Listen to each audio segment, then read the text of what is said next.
আসসালামু আলাইকুম, কৃষিবিদ আতিকুর রহমান বলছি। আপনারা দেখতে পাচ্ছেন এই ধানের চারা রোপণ করা।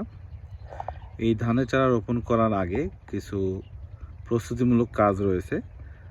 জমিতে প্রথম বেজাল ডোজ হিসেবে টিএসপি সার বিঘা প্রতি 30 কেজি, এমওপি 15 কেজি, জিপসাম দেয় অনেকে, জিপসাম দিতে পারেন, এবং সেই সাথে কিছু মাইক্রোনিউট্রিয়েন্ট যেমন বিঘা প্রতি গ্রোজিন 1 কেজি, যেটা আপনার ধানের শিকড়কে বৃদ্ধি করবে এবং গাছের ছড়া বড় করবে, গাছের বাইলটা বড় করবে।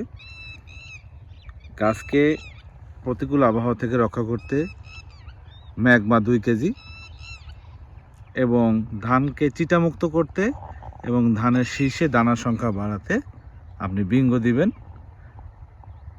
আধা কেজি।